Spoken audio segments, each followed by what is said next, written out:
welcome back to another episode of Sustainability in the Sea. It's Carissa. I love this podcast. And guess what week it is? It is Shark Week. For those of you that may not know, AKA for those of you that are not my age, Shark Week was an iconic moment growing up. Nowadays, I feel like we can see ocean content on social media when we open our phones. We can see it on YouTube if we want. We can watch documentaries. But back then, our lives truly revolved around the shows that were released during Shark Week by National Geographic. And I was fundamentally shaped by Shark Week. Were you guys? Let me know. I really do want to know. Because now we have so much shark media access, which I love it because I truly think sharks might be the most misunderstood species in the entire world. I also grew up watching Jaws. My family was obsessed with it. My family does this thing. I have a really big Ecuadorian Hispanic family, and they become like fixated on characters in movies. And then we all dress up for them as for Halloween, and it's like multi-decades. And so Jaws was a focal point for my family when we were kids, and it continues to be like a very nostalgic. So I also love Jaws, but we can't talk about Jaws without talking about the direct harm that Jaws did for sharks. The actual author of Jaws said that he regrets writing it because of the way that, it has instilled so much fear. My mom grew up in Cocoa Beach, Florida, and she said that summer that Jaws came out, no one went in the water. She stopped going in the water. Like my mom, who was like a water baby, and yeah. So I wanted to use our Sustainability in the Sea Shark Week episode to talk to a shark researcher and science communicator and shark advocate. This episode is with Marine Bio John, is what he creates under. He's a content creator on TikTok and Snapchat and Instagram, and he is also a PhD shark researcher focusing on great hammerheads in Miami and particularly in Biscayne Bay. And I love this episode because he talks a lot about the ways that he wants to use his channel to intersect with his career as a researcher that he plans on having and that he's already building. And I think this is a really good episode for people who are interested in the ecology and the science behind sharks, but also people who are interested in seeing ways to kind of like build your portfolio as a marine biologist, like no matter what part of your marine biology journey you are in. And like he definitely talks about that. He also had a bunch of curveballs into his marine bio journey. Similar to me, he comes from a landlocked state and now he's studying sharks in Florida, and he's from Indiana. And so he talks about that winding path and how he had to be resilient and flexible and adaptable in the face of not having funding opportunities and not having the same degree opportunities. And he gives a lot of really good advice. So if all that stuff sounds like you're interested in it, keep listening. That's what we're going to focus on today. Before we hop into the episode, our merch is live. FutureSwell merch is live right now. I cannot believe how many of you are buying this merch. Like now we all get to match. Hannah worked so hard on these designs. FutureSwell is truly a gift of a lifetime to be able to run. And I've always wanted to be able to make, share cute ocean designs that all of us get to wear around the world. And I'm already getting messages from people like, I'm from here. And I want to do a little map of everybody, but you can get them, right? I'll put it in the show notes. The shop is linked. Everything's made to order, sustainable fabrics, whether it's organic cotton or recycled materials, but it might take a little bit to get to you because they're created in batches because everything's made to order. We didn't spend a ton of money on a bunch of inventory because there's a zero inventory model because we wanted to avoid excess and waste and all of this stuff. So, I hope you're patient, but I hope you love it. And I can't wait for it to get to you guys' house. Okay, check it out. All right. Happy Shark Week. Also, I just want to plug right now, if you're like a new listener to Sustainability in the Sea, me and Alex have like an episode called Shark Stories. It's all these wild shark stories we've had in the ocean. And I'm going to recommend that one. So go help sharks right now. I could also just do an entire episode right now on shark conservation, but you're just gonna have to follow all of our other content for that because I recently read a report. Okay, now I'm just on a soapbox. I recently read a report about how sharks are yes, they're like many species are endangered and they're threatened with extinction and all of that. We kill 100 million a year, comes out to 14,000 an hour. The shark fin and meat trade is driving them to extinction along with bycatch and overfishing. Yes, yes, yes. But also that as a marine species, their removal is expected to have the most significant functional impact on the rest of the ecosystem.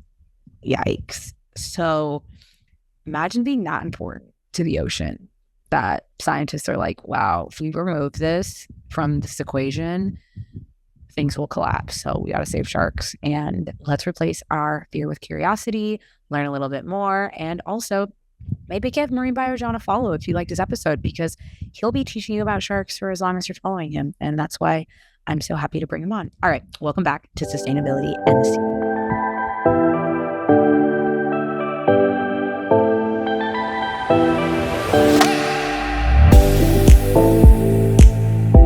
John Hlavin, welcome to Sustainability in the Sea. Thank you. It's an honor to be here. Yeah, I'm so happy to talk about all things sharks today. Where are you tuning in from?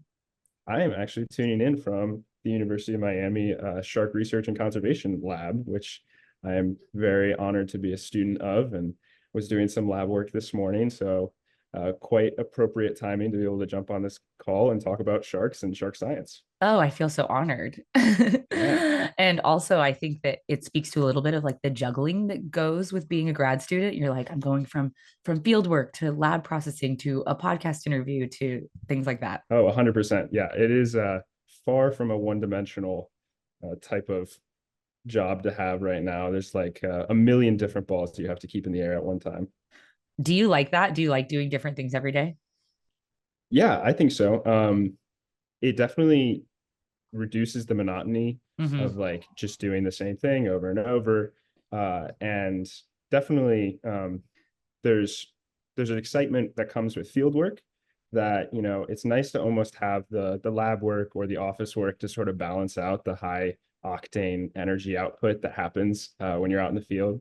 A Yeah. lot of people think that's all we do is we're out in the field 24/7, but there's a lot of lab work and office work that comes with this. What would you say is your like percentage of field work versus others? And I'm sure you've gotten that question a lot. I get it all the time too. Yeah. So we actually just ran the numbers for the 2023 field season, which for us, luckily, here in Miami, can be year round. Some labs have to have dedicated field seasons. They can only go Mm. sample during the summer months, or depends on where you are or what you're trying to sample for. But we're really lucky that we get to do field work year round. And in 2023, I believe the number was 118 days Oh, our lab was in wow. the field. Yeah. So I Oh. was not in the field for all of those days. We kind of cycle through personnel and it depends on which project, depends on which students get priority to be Mm-hmm. out on the field that day. But a lot of those days, so it's definitely a busy, and a lot of those days are weekends and on breaks. And yeah, Yeah, I gotta it's be a, flexible. That's exciting well, though. yeah, definitely. Okay, we're gonna get a chance to get into your research, but I always start with guests on the podcast and just asking like a little bit about your upbringing and where you came from, and really how were you always an ocean person? Were you always a shark lover, or what did that look like for you? Yeah, absolutely. So I'm originally from Washington, D.C., actually the Northern Virginia side. But for those of the people who are not familiar with the area, I always say Washington, D.C. And Mm-hmm. I was always in love with ocean and fish in particular. But to be honest, I never really considered it as a possible career before late in high school when I was, it came time to discern not only where I was going to go to college, but what I wanted to study in college. And I was pretty firmly on the entrepreneurship and like Mm. doing some sort of business startup, uh, maybe economics. I wasn't quite sure. But then it was actually something that my brother said to me once. I kept fish as like a hobby. And I wasn't ever too crazy serious about it. I had like a 30, 40, I think I topped out like a 50-gallon tank at one point um, with some freshwater fish in it. And It was just a great pastime. And my brother was like, dude, you love your fish so much, you should study fish. And I was like, wait, you can actually do that, like, and make a career out of it. So it was great that once he said that, and I kind of got hooked on the idea. And my mom was extremely supportive of it. We started kind of reconsidering what schools we were looking at and what programs. So you So were in then high school at the I was in time? high school, yeah. Mm. But like I said, I'd always been an animal lover. I kind of have one of those almost cliche biologist backstories where it's like I kept fish and I loved fish, and I would go out to the creek in my neighborhood and catch whatever snakes and salamanders I could, and kept them for a few weeks before letting them go. And yeah, I was always a very hands-on animal loving kid. But I wasn't like gung ho on being a marine biologist until late in high school, my senior year, pretty much. And it was really interesting because once I made that decision and like sort of locked eyes on marine biology as a career, I haven't second guessed it since, which has been a huge blessing to just have that sort of singularity of focus throughout my studies in college, and now moving into grad school. Um, never doubted whether or not I was on the right path or not. Mm. Um, so Isn't it then, isn't yeah, it going interesting that like the people who love you and know you the most are like can give you some of the ideas that maybe you wouldn't have gotten to those conclusions on your own? Like if your brother never said that, would you be here now, you know? Probably not. And what's amazing is that I'm the youngest of three boys, and so I have two older brothers, and um, there's a pretty significant age gap. They're 6 years and 8 years older than me. So I always looked up to them, like they were my idols pretty much growing up. And so to have one of my idols like kind of push me in a certain direction, was irreversible in the Hmm. trajectory of my life since. So it was really, really cool how that worked out. Oh, incredible. Did the undergraduate degree that you pursued, was it related to marine bio? Was that an offering at the school you went to?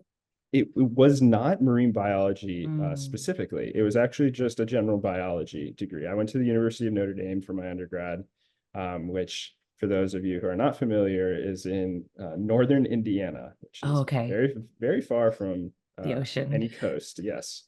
So very much a landlocked state.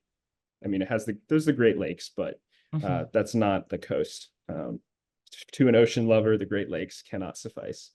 Um, and I chose to go there because I knew it was going to provide me a really strong foundation in biology. And one of the themes I had come across in discerning this career path is that grad school is often required. It's not always required, but it's Hmm. often required. And so I figured, this was the school that I felt my heart was drawn to for undergrad. It was going to give me more of a holistic experience, which is something that when we get to the tips and tricks for aspiring marine biologists, I am very firmly on board of pursuing education that treats you as a holistic individual with multiple aspects in and outside of the classroom. Um, so that's why I chose to go where I went, and um, sort of set myself up for the future of likely having to go to grad school. Um, but during undergrad, I pursued some marine biology research experiences where I could. But most of my training was actually in freshwater biology, which I think in the long run has helped me out. Sort of that diversity of background, Hmm. experiencing different research systems and methodologies that I think has set me up well for the transition and the years since into grad school. Yeah. I am I'm smiling because I had such a similar story of going to a landlocked undergrad and then not having marine bio be offered. And at first you're disappointed, but then you realize if you know you're committing to grad school, then you just get a nice general holistic approach. And similar to your experience with freshwater, I did it with education and outreach, which has served me well like later on. But I think if you know that you're going to be pursuing either a master's or a PhD, you can really enjoy the the fun classes and kind of get experience in skills that are completely transferable. The work you're doing in freshwater ecosystems is I'm sure helps you today. And so like it's not an end all be all if your undergrad doesn't offer exactly what you want. 100%. I could not agree more because at the end of the day, research experience is research experience. Mm-hmm. And I know more people than more people than not, honestly, who have something other than a marine biology undergrad background. And that goes for my advisor, who's, now the director of this program. Mm-hmm. I'm pretty sure that she majored in history in undergrad. What? So Awesome. fascinating that, I know a lot of business majors who have made career changes into the STEM fields. And Mm-hmm. I think that's a message that I like to put out there to people who are considering marine biology or marine sciences as a potential field is that, like you said, there's not just one way to get into this field and to succeed in this field. So Yeah. So one of my questions is what was one of your biggest lessons from undergrad that helped you now in your graduate program? I mean, I would say my biggest lesson that I took away from undergrad is sort of a combination of flexibility and independence. Mm-hmm. So what's really important going on to grad school is the ability to work and think independently. Um, you are going to be a fairly self-managed individual. And this depends on your lab and how your PI, which is the principal investigator of the lab, which is the professor who runs the lab. Obviously, how they operate is going Mm-hmm. to affect what your grad school experience is like. But I think a common theme is that being able to work independently and be disciplined and not need constant oversight is really important to go on in the grad school. And then I also added flexibility in there because things don't always go your way in research, and that's really something it's a hard lesson to learn, Mm-hmm. um, and the ability to, I think, what I would say is never say no to an open door unless you have multiple doors that are open in front of you. So I think the flexibility in what your interests are, being willing to try new things, is probably going to make your time in finding your own path through this field a lot easier. Right. So how did you go from northern Indiana to getting this graduate school opportunity? And the reason I ask is because applying to graduate school can be so intimidating. It can be like it can be extremely scary, especially if you're not taking the time off to really focus in on finding the right advisor or lab. So what did that process look like for you? And were you always kind of set on Miami and this lab? So my path from undergrad into grad school was very non-traditional, which I think is also a Great. common theme. Yeah. A lot of people, more people than not, are going to have a non-traditional path into grad school, and so not, comparing yourself to others is really big in this process. So my transition went like this: I was applying to grad school right in the middle of COVID, Mm. which for those of you that don't know, the grad school application process is a lot more like it's I don't want to call it political or bureaucratic. It's a lot more finding the right position than it is applying to a program, Yeah. because most grad programs you have to have the endorsement of a professor at that university for your application to even really be considered. So the first step in applying to grad school, if you're looking to go on for especially a lot of research oriented positions, which are lab based or centered around a lab group, um, is you need to be in contact with the PI of those labs, see if they have any openings. And what I mean by openings is if they have funding to bring on a grad student, because graduate school, unlike undergrad, you should be getting paid to be a Right. grad student. And it's not extravagant by any means, but it should cover your tuition and hopefully give you a living stipend on the side. And whether or not you get that living stipend or how much is covered depends on whether you're in a master's or a PhD and the sort of the funding plan of your university. But regardless, whether or not a student or a professor can bring on a student really depends on whether or not they've secured funding for a student. And so coming out of COVID, there were a lot of professors who no longer had funding, or their funding was significantly reduced just because of the funding constraints imposed by the pandemic. And so there were not a lot of opportunities available to prospective grad students, funded opportunities. That's the key word here. And so I thankfully had a couple of professors who were willing to go the extra mile with me in looking for funding for me. And one of those opportunities, that's a national fellowship that students can apply for, is called the GRFP, which is the Graduate Research Fellowship Program, and it's funded by the National Science Foundation, but it's extremely competitive. And so with the help of a professor at UNC, actually, I submitted an application for this, and sort of my entire ability to go to grad school hinged on whether or not I got this fellowship. And it fell short. I didn't get it. And I was devastated at the time because I thought, well, gosh, what does this mean for my journey into grad school?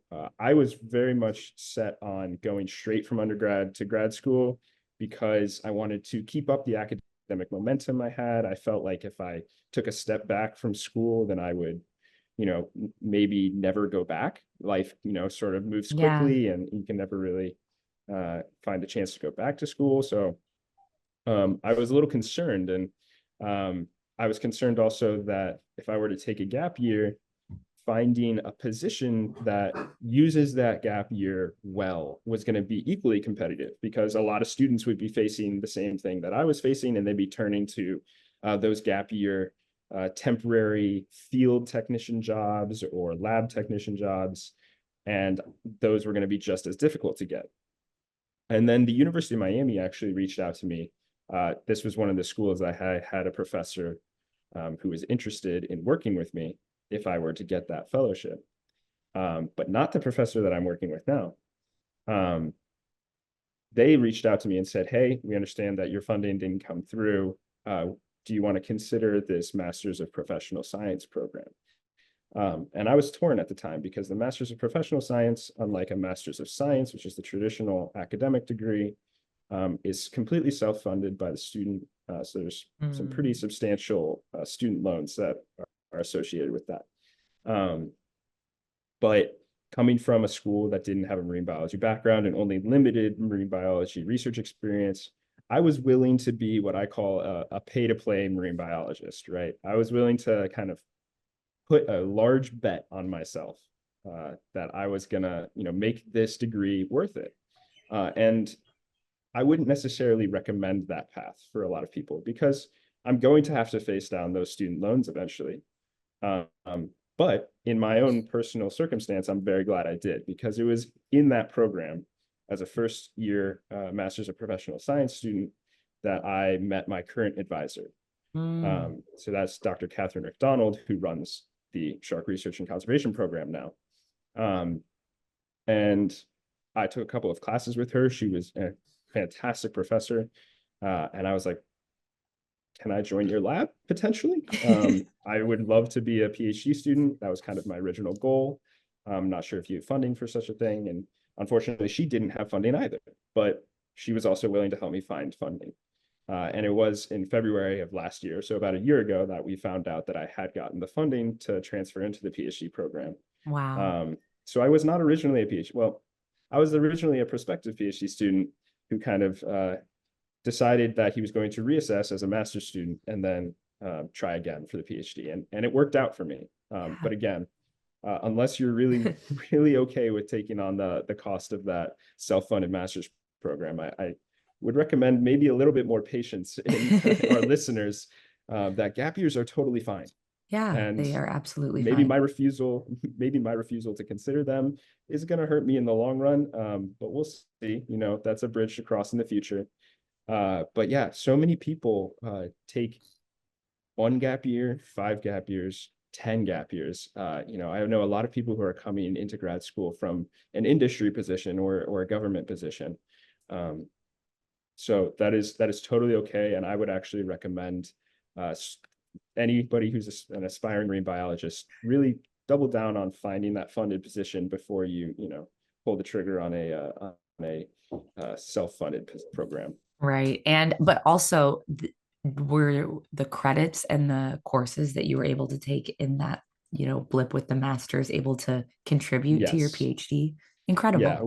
which makes sort of a little bit of a gray area where I am right now in my degree path. Like I think I'm up, I'm in my third year of grad school now, but I wouldn't necessarily call myself a third year PhD student because of the fact that those first 2 years as a master's student, you're not necessarily hitting the same milestones or you don't have the same course requirements that a PhD student does. So I'm ahead on my course credit side, maybe a little bit behind on the checking the boxes, program requirement boxes side of things, but Yeah. nothing that I can't make up you know in due time. I think my projected graduation timeline is 2027. So got Amazing. a couple more years left. Yeah. And for those listening, PhD programs can range so much in the United States because of unforeseeable circumstances with your research. And, they can be shorter or longer, but you don't have as much control over that as you think that you do it when you first start. Yeah. What is your project? You're studying great hammerheads, right? I am studying great hammerheads and some other species in there too, but there's a big focus on great hammerheads in my lab, which is the beautiful mural that's behind me, and they are my favorite species, mostly because I was given the great hammerhead bug by my advisor, who recently in It's 2021, contagious. it is very contagious. She recently and her team in 2021 discovered that uh, Biscayne Bay, which is the estuarine system in the shadow of downtown Miami, is in fact a great hammerhead nursery, which means we have more juveniles in this area than elsewhere. And so it's a pretty critical habitat for them. And it's very exciting life stage to get to focus on their conservation. So I'm sort of piggybacking off of that discovery, and I'm looking at a lot of different aspects of their ecology here in Biscayne Bay and how they're using um, Biscayne Bay's habitat. What are their seasonal patterns? Do they move in and out of the bay with seasons? So what's sort of the geographical extent of this nursery habitat? I'm also looking at their diet and how resource use might explain their ability to use this habitat, because this is a pretty shark dense or highly Sharky. rich. Yeah, it's a very sharky habitat, exactly. And so there's a lot of other species. I mean, we get tiger sharks here. We have lots and lots of nurse sharks, black tip sharks, black nose sharks, little bonnet head sharks, sandbar sharks, all sorts of sharks. So how are these juvenile great hammerheads able to, kind of carve out their niche in this very sharky habitat? So that's another one of my research questions. And then one of the potentially more exciting pet hypotheses we have is that black tip sharks come to Biscayne Bay to pup or to give birth around March, April, May every year. And so in June, we start seeing lots of black tip pups on our lines, which are very small and adorable. They're only about, 50, 65 centimeters in length. They still have their little umbilical scars. For those of you that don't know, some sharks are actually attached to their mother via placental connection. So they have a little shark belly button. And that goes away in about a couple of weeks. But we get them and they still have their umbilical scar, which shows that they were born just a few weeks ago. And one of our hypotheses is that potentially great hammerheads, juvenile great hammerheads, are using black tip pupping as a prey pulse. So they're kind of coming into the area, coming shallower into the estuarine habitats to prey on these small baby sharks, which would be a really fascinating finding, because to date we have no evidence that would ever suggest that great hammerheads eat other sharks as juveniles. We do know that they eat other sharks as adults, but there's been no documented cases of juvenile great hammerheads eating other sharks, which would be really cool if that's what they're doing here. So, Wow, I appreciate all of the ecological lens to all of your hypotheses. Those are going to yeah, be so applicable to the entire, yeah, habitat and use understanding of the 100%. area. Um, and what's really fascinating is that my program and the department that Catherine, my advisor, is housed in is the environmental science and policy department. And so my program, my PhD will actually be in environmental science and policy as opposed to the marine biology and ecology, which Mm, means that there's sort of an added emphasis on how is our research relevant to management of these habitats or management of these species and conservation of these species. And so it's really interesting because here in Biscayne Bay, blacktip sharks are not really a managed fishery at all. So uh, there is no minimum size requirement for them to be harvested. There's no maximum size for them to be harvested either, and they can be harvested year round. So that means that those tiny little black tips, if they get caught by a fisherman, they could technically keep those tiny black tip sharks. In addition to if a gestating or a pregnant black tip is coming into the habitat mm. to pup, she's also vulnerable to fishing pressure. And so the combination of that means that maybe that prey resource is slightly imperiled. And so if we want to conserve Biscayne Bay as a nursery for great hammerheads, then we should also conserve the resources that they come here to use. So that's sort of the policy implications of some of my research. Yeah, I'm my mind's already churning. I'm like, oh, you could inform, a fishery management regulation, or it could be a hope spot because it's a nursery, or it could be like a marine managed area, like working in partnership with the fishers, or citizen science opportunities. And so the implication potential of your PhD has so much conservation applications. Yeah, and that's what's so fun about this research, and especially research on sort of novel topics like this, is that you're sort of at the beginning of a domino cascade. Yeah. Like if you find this certain hypothesis to be supported by evidence, then that could have a whole downstream effect that can change how we look at this habitat from 10 different angles. It's really interesting. Oh, that's incredible. Well, I it would be remiss if I didn't also highlight the fact that you're juggling so much as also being a science communicator, which is how we connected. You share your PhD experience and your tagging experience and so much shark education on across social media channels under Marine Bio John. And how did that start for you? Was it also your brother telling you, hey, you should probably be a marine bio content creator as Uh, well? Actually, it wasn't my brother, but it was a friend who is an older brother-like figure. So a Okay, similar story, great. in fact. Um, what happened was, and I love telling the story because it's kind of, I don't know, it's kind of funny the way it worked out. Is my wife and I, we got a puppy back in June of 2022, and my friend was like, "Dude, your dog is so cute. He could go viral on social media." And I was like, "Dude, what are you talking about? Like, that's craziness." And he was like, "I don't know. Some people have their dog paying their bills for them." And I was like, That's true. if you know Miami, it's quite expensive. So I was like, "Okay, I'm listening." And so I actually started. It started as your I dog. It started as my dog. I started an Instagram for my dog, and then the same friend came to me and said, "Dude, you're never gonna get anywhere on Instagram. TikTok is where it's at." Your dog's where it's All at. right, all right. I will create, a TikTok for my dog. And he was 100% right.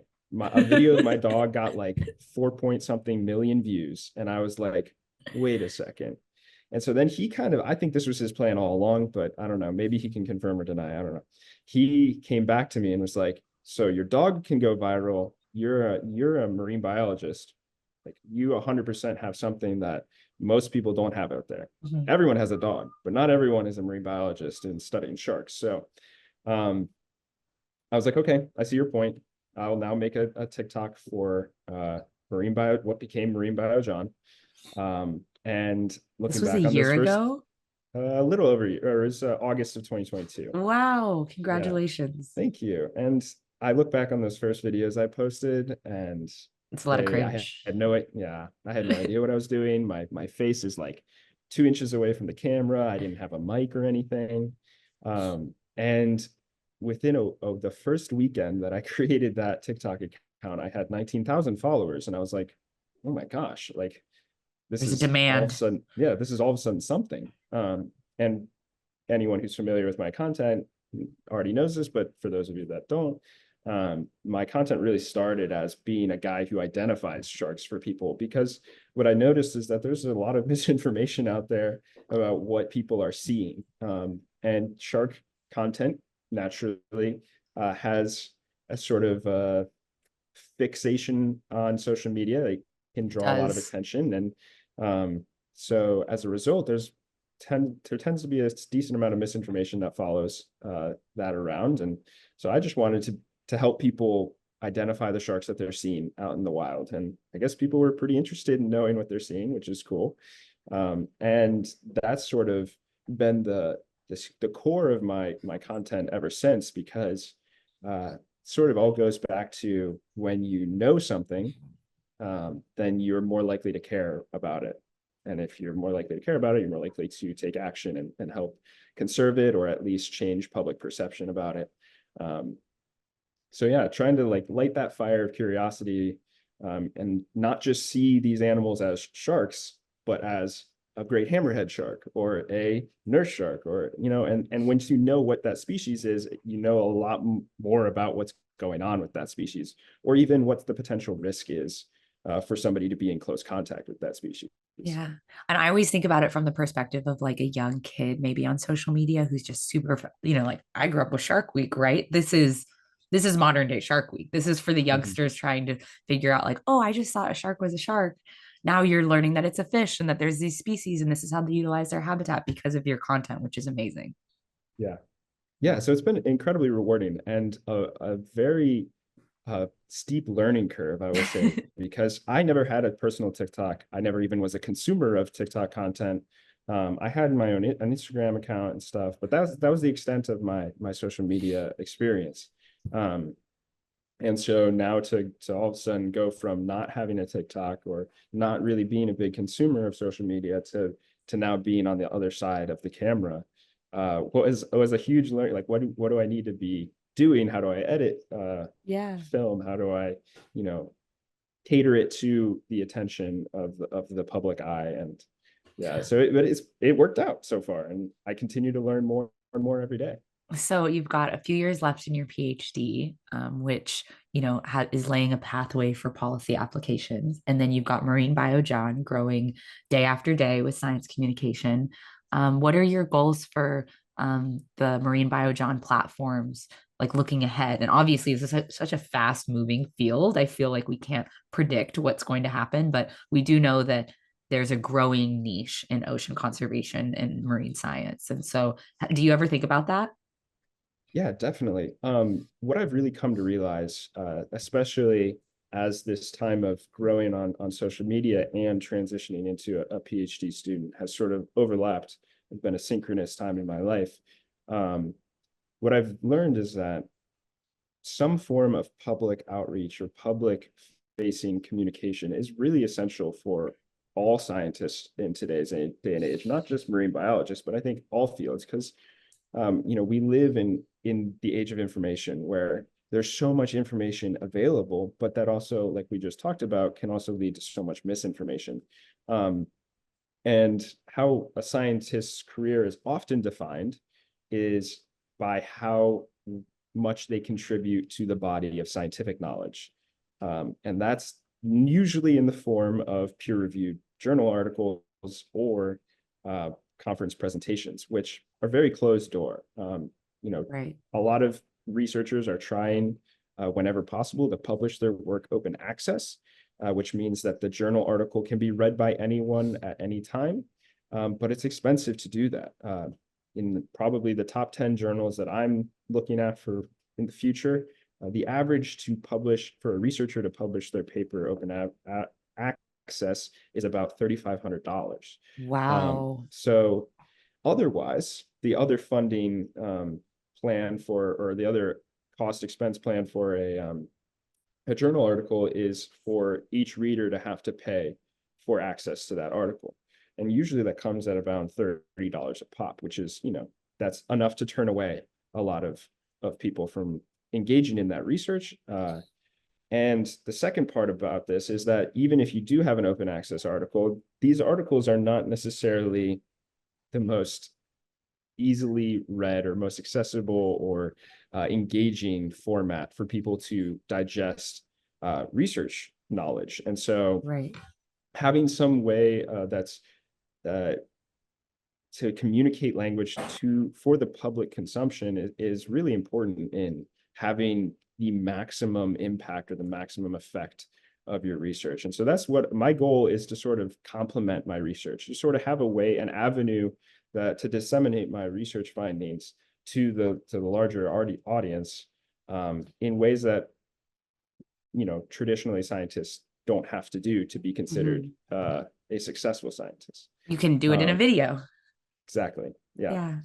And Oh, go ahead. I think the second kind of part of this is that uh, as I've sort of taken off on social media in different directions, and I've begun thinking about how I can make this sort of also a business, and how that business can potentially benefit other people, is that recently we launched this merch line called the Elasmos Pack, and it Yes. kind of comes from this sort of nerdy love for like a collector's item, Pokemon style But for card. It sharks. looks like yeah, for sharks, exactly. And hopefully rays in the future too. I know there's been a lot of people clamoring for some rays to be featured on there. And this has been a learning experience too, because I've never done anything like this. And thankfully, again, I have friends who know what they're doing.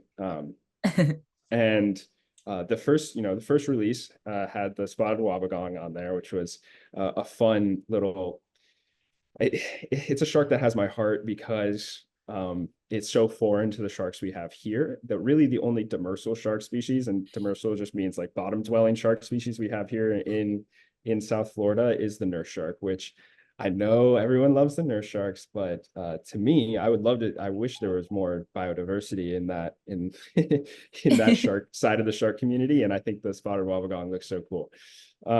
So we went with that for the first one, and honestly, it was really successful. I think we sent out like over 70 something shirts, and so that was really cool just to know that people are going to be walking around, educating the public on this shark species that a lot of people might not have ever heard of. And I really want this sort of collector's item to eventually have this trickle down effect to coming back into the marine science community, especially for aspiring marine biologists and people pursuing research in this field. I would love to use it to like set up a scholarship, like even if Right. it's something small. Like I'm not sure.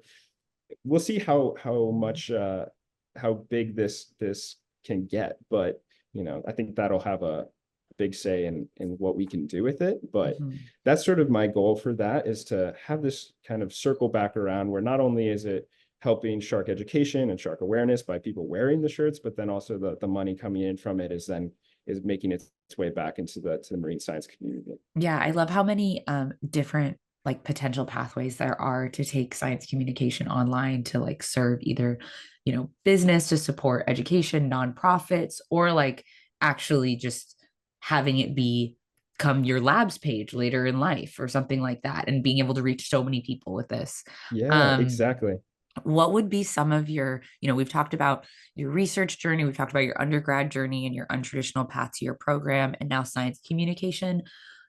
You get this question just as much as I do, I'm sure, but what are your, like top pieces of advice for people listening that are early in their career, are learning the options in front of them, hopefully through this podcast and other forms of content? Like, what are some really big pieces? I know we've talked about a couple, but anything that maybe we've missed? Yeah. Well, I definitely want to circle back to the ones we sort of hit tangentially, because Yeah, those ones are the ones that I think the were the most biggies. influential on my own path. But the first one is that if you're especially when you're in the high school stage and you're looking to go on to study marine biology at college and potentially beyond, is to know that you can pretty much study anything at the undergrad level and be successful marine biologist. You do Yes. not need to study marine biology to be a marine biologist. It's not mutually exclusive with success in this field. And that one's so important to me because what I've noticed is that a lot of people get really transfixed or fixated by the idea they have to go to a school that offers marine Certain biology as a school. program. Yeah. Yeah.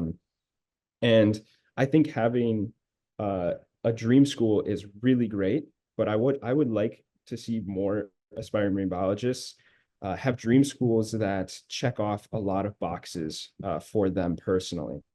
Not just the box of has the program that will set me up well for this career, but also Has uh, my best friend, yeah, has, yeah, my exactly. Yes. family. Yeah.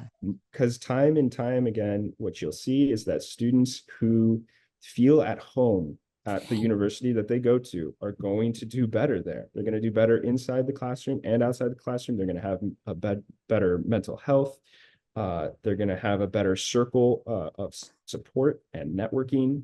And it really will pay off dividends for the future if you enjoy your experience of learning, because that's what Yeah. undergrad should really be about. Is it should be you exploring your interests, and having a goal or having a vision for your future is really great, but don't be too limited in that vision. Be flexible in what you consider, because so often people who experience new things that they've never even considered discover that they have an interest or they have a passion that they would have never even looked at. Mhm. So I think that's where my other advice was that never say no to an open door, because I just know a lot of people who have such a closed-minded vision for their future that they're missing so many opportunities. And maybe that vision that you have for your future never comes into fruition the exact way you think it will, but it would have if you If kind of you, take this sort of the circumcutous route. I think that's the word. But yeah, yeah, the other yeah, paths, because you can, exactly. if you have tunnel vision, you're saying no to like, you, you're saying no to potential ways to get there anyway, Yes. you know? And also experiences that could equip you to, better succeed once you get Right. to that point. Right. So for context, when I did lake research at Notre Dame, it was not the most exciting work I've ever done. I was actually doing research on bacterioplankton community composition, Dope. which yeah, it's probably the most polar opposite thing that you have from shark science. Megafauna, yeah. Yeah. And but I was so excited just to be in the research sphere, like learning the skills of how to do research and how to do coding and statistical analyses and all this stuff that I didn't care. I was just so thrilled that I had a professor who said, "Hey, do you want to work on this project?" And he gave me something to work on. So that's a big one for me, is that like a bacterioplankton researcher in undergrad can go on to be a great hammerhead researcher in grad school. And it's, you know, there is no, there is no correct path or traditional path to succeed in this field. Oh, that's incredible. And if you guys want to hear more advice, John talks about tips and tricks across the socials and everything. Um, we actually conclude the episode with the same question for every single guest, Okay. which is, if you could put a message on a billboard that all of the most powerful people in the world would see, what would your message say? Or what would your billboard look like? And what would your message say? And I'm refraining from suggesting that it should say like shark ID. But Yeah. it depends, what where you see your path. And I can imagine I would love to have you on in a couple of years when you're, done and out and focused in this more policy realm, because I wonder if your message would change. Yeah. I think that's a tough one right now. Like to put a message, I know it's pressure, I high think, pressure. yeah, I think for me, it would be something along the lines of like a shark is worth more alive than it is dead. And just sort of honing in on, and there's some Yes. pros and cons of using an economical message like that, or an economic focus message, but there's a lot of research right now focused on ecosystem services, which is sort of like if we were to put a monetary value on some of the things, these processes that go on behind the scenes in our ecosystems that we indirectly derive benefits from, how much would they be appraised essentially? Yeah, And so you can sort of use that, pathway to set an amount that a particular organism is worth. Now, whether or not that's a truly accurate number or not, is a little bit, I think, irrelevant from the perspective of I this more agree. philosophical view of this, or philosophical perspective, and that is that, uh, you know, we get so much more out of an ecosystem than we can possibly imagine. And that, I think, the title of this podcast is Sustainability and the Sea, correct? Right? Yeah, Like it, it so is. sustainability is so key here. It's the key word in that, we need to be thinking about um, our relationship with the ocean long term, and not just how we can derive maximum benefit in the immediate now, here and now. I'm so happy you said that because I think that, for those of us that see the value of nature without a monetary value, it can be difficult to have things be dwindled down to a single number. But when you get on the policy side or you're talking to economic minded audiences, like that number is really, really important to state your case and argument for folks that just aren't on the same connection level with the environment or see it ranked. People are um, the economy ranks as like one of the highest priorities for voters still to this day. And so connections that we can make to the blue economy or to the ways that ecosystem services generate benefits to us, there's like an extremely valuable pathway. So I'm Yes, so glad definitely. you highlighted that. Yeah. Yep. Yeah. Oh, thank you, John, for coming on Yeah, Sustainability in the of Sea. course. Again, it was a complete honor, and thank you so much for the invitation and thinking of me. I'm glad we connected on social media because it's been really, really awesome. I would say that's the second biggest benefit that I've gotten from my presence on social media is this whole new network of science communicators, and I've learned so much from you guys. And Yeah, we get to as a learn brand, about everyone's little backyard exactly. ecosystem. Yeah. Yeah, I And love and that. how to be a good science communicator too. I've definitely taken some notes on how you all are more experienced folk are doing things, and it's been really nice to connect with you. Oh, I appreciate that. Well, I hope you have a beautiful rest of your lab day.